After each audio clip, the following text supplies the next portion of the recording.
America ने Iran पर हमले के लिए 2 जंगी बेड़े समंदर में उतार दिए हैं। लाल सागर में पहले से मौजूद अमेरिकी जंगी बेड़े हैरी ट्रूमैन के साथ अब यूएसएस कार्ल विंसन भी ईरान के करीब पहुंच गया है। उधर डिएगो बेस पर ट्रंप ने 6 बम वर्षकों को हमलों के लिए तैनात कर दिया है। अमेरिका के हथियारों की तैनाती के बाद ईरान के सुप्रीम लीडर अली खामनेई ने एटमी धमकी दी है। खामनेई के सलाहकार अली लारजानी ने चेतावनी दी है कि ईरान पर हमला हुआ तो जवाब परमाणु धमाके से दिया जाएगा। इस बीच तुर्की ने इजराइल पर T4 अटैक का ऑर्डर दे दिया है। इस आग ने ट्रंप को बहुत ज्यादा भड़का दिया है। हमला हूती लड़ाकों ने किया है। हमले में अमेरिका के फाइटर ड्रोन को जला दिया गया है। अमेरिकी ड्रोन को ढेर करने के बाद हूती लड़ाकों ने ऑपरेशन की फिल्म बनाकर ट्रंप को भेज दी है। MQ-9 रीपर ड्रोन की तबाही की बारूदी पिक्चर ने व्हाइट हाउस के वॉर प्लान को बदल डाला है। अमेरिका ने ईरान के खिलाफ अब पूरी ताकत से हमले का मिशन ऑन कर दिया है। सुपर पावर ने युद्ध में दूसरा जंगी बेड़ा भेज दिया है। ईरान की घेराबंदी करीब पूरी हो चुकी है। 15 मार्च से शुरू हुई लड़ाई का सबसे विस्फोटक एपिसोड हूती के हमले से शुरू हो गया है। अमेरिकी ने aircraft carrier USS Carl Vinson को ईरान के खिलाफ जंग में उतार दिया है। यूएस नेवी का विध्वंसक जंगी बेड़ा कार्ल विंसन 24 मार्च को गुआम पहुंचा था। गुआम से कार्ल विंसन को लाल सागर में भेजा गया है, जहां कार्ल विंसन और हैरी एस ट्रूमैन साथ में ऑपरेशन शुरू करेंगे। हैरी एस ट्रूमैन 15 मार्च से हूती लड़ाकों पर हवाई हमले कर रहा है। ट्रंप ने हूती फोर्स पर डबल प्रहार का बंदोबस्त कर दिया है। कार्ल विंसन को ईरान के करीब भेजकर ट्रंप ने अपने मंसूबे साफ कर दिए हैं। ट्रंप फुल फोर्स में हमले का मूड बना चुके हैं, यानी दुश्मन पर कोई रहम नहीं होगा। सुपर पावर के सबसे खतरनाक जंगी बेड़े की वॉर जोन में एंट्री की जरूरत क्यों पड़ी है? क्या अमेरिका परमाणु हमले की हद तक जाने वाला है? क्या ट्रंप खामेनेई की धमकी को बहुत सीरियस ले बैठे हैं? कार्ल विंसन को ही ईरान को जला डालने के लिए क्यों चुना गया है? आगे जानेंगे। पहले वो बारूदी तांडव देखिए जिसने गाजा पट्टी को राख में बदल डाला है। प्रेसिडेंट ट्रंप ने जैसे ही ईरान फ्रंट पर प्रेशर बढ़ाया, इजराइल ने लड़ाका फोर्स की बर्बादी का एक्सेलरेटर दबा दिया है। इजराइल ने गाजा और लेबनान में भीषण हमले शुरू कर दिए हैं। नेतन्याहू ने राफा के लिए नई वार्निंग रिलीज कर दी है। गाजा के खान यूनुस में नेतन्याहू आर्मी ने हवाई हमला कर बहुमंजिला इमारतों को मटिया मेट कर डाला है।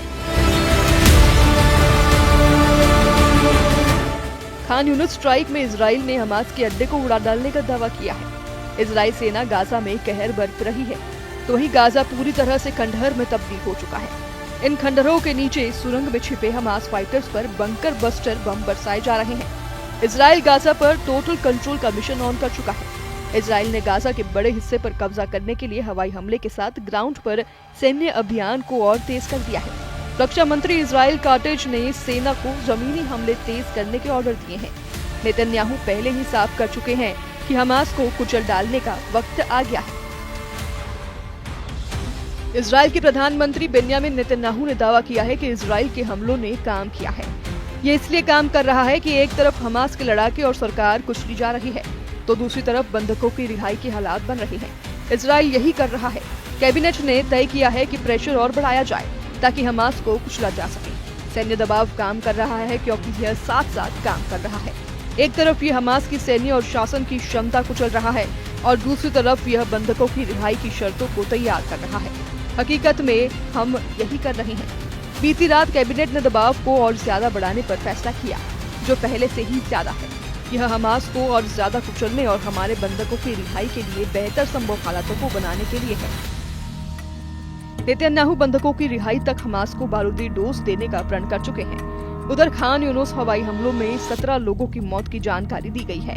गाजा के नासिर अस्पताल ने बताया है कि रात भर हुए हवाई हमलों में 12 लोगों के शव अस्पताल लाए गए। इसके अलावा गाजा यूरोपियन अस्पताल को हवाई हमलों में मारे गए 5 और लोगों के शव मिले हैं। स्थानीय लोगों ने इजराइल पर आरोप लगाए हैं कि हमले में मासूम बच्चों को मार डाला गया है।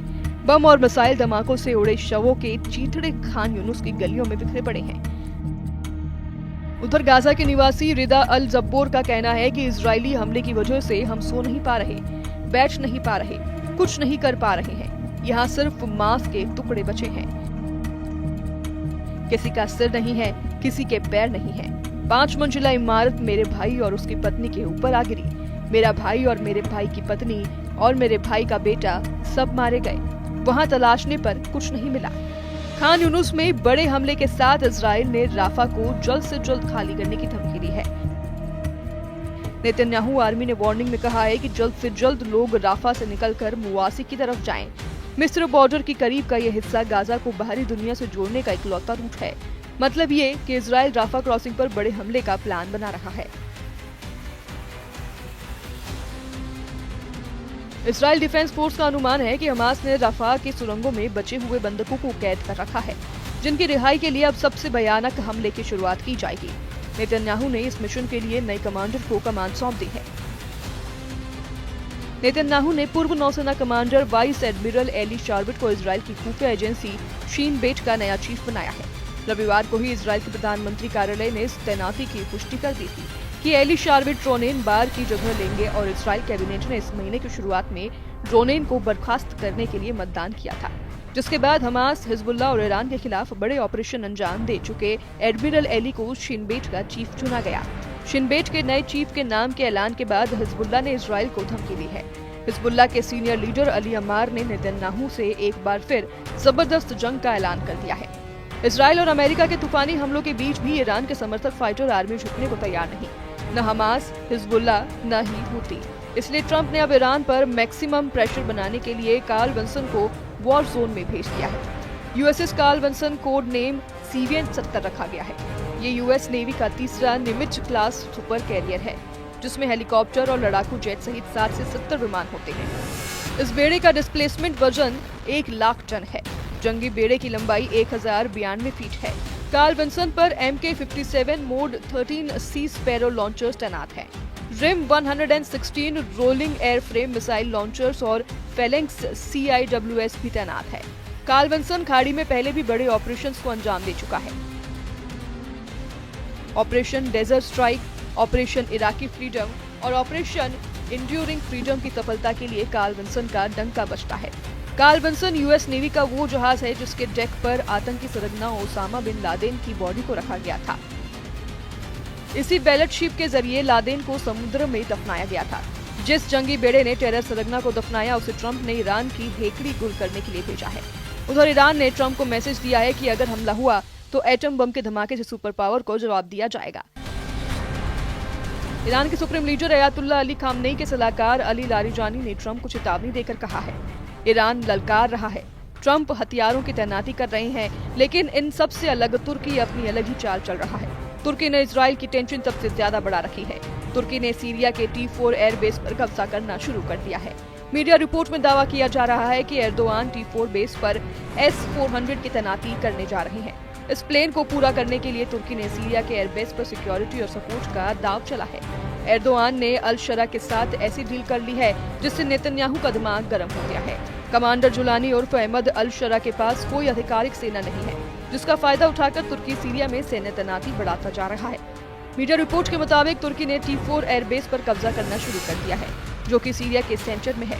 सूत्रों ने दावा किया है कि यहाँ पर हिसार टाइप का एयर डिफेंस सिस्टम तैनात किया जा सकता है। ये सिस्टम जब एक बार यहाँ पर तैनात हो जाएगा, तब सैन्य अड्डे के लिए जरूरी सुविधाओं का निर्माण शुरू किया जाएगा। तुर्की का इरादा एयरबेस पर सर्विलांस और हथियारबंद ड्रोन की तैनाती का है। तुर्की के ड्रोन में लंबी दूरी तक हमला करने की ताकत है। वहीं एयर डिफेंस सिस्टम की मदद से इजरायली ड्रोन से लेकर फाइटर जेट को मार गिराने की क्षमता बढ़ाई जाएगी। सीरिया में खौफनाक इरादे से आगे बढ़ रहे एर्दोआन ने मिशन को आतंकवाद के खिलाफ अभियान बता रखा है। तुर्की के राष्ट्रपति रेजिप ताइप एर्दोआन का कहना है कि हम सीरिया से आतंकवाद के सफाई की हर कोशिश को सही दिशा में देखते हैं। समझौते को पूरी तरह से लागू किया जा रहा है, जिससे सीरिया में सुरक्षा और शांति बहाल हो। हम सीरिया से आतंकवाद के सफाई की हर कोशिश को सही दिशा में देखते हैं। कल समझौते को पूरी तरह से लागू किया गया, जिससे सीरिया की सुरक्षा और शांति होगी और इस सब में हमारे सीरियाई भाई जीतेंगे। तुर्की की तिकड़म इशारा कर रही है कि नेतन्याहू को 7वें फ्रंट पर सबसे भीषण युद्ध लड़ना होगा, मगर नेतन्याहू तुर्की से पहले ईरान से हिसाब चुकाने के मूड में है। प्रेसिडेंट ट्रंप भी शायद यही चाहते हैं। इसमें कोई शक नहीं कि अगर इजराइल ने ईरान पर अब हमला किया तो उसको जवाब देना ईरान की मजबूरी बन जाएगा। उसके टारगेट पर इजराइल के कम से कम 25 शहर हैं। इनमें परमाणु अड्डे भी हैं, इनमें तेल के ठिकाने भी हैं और इसमें तमाम वो मिलिट्री बेस हैं जो नेतन्याहू के ऑर्डर पर गाजा, लेबनान और सीरिया ऑपरेशन को कंट्रोल कर रही हैं।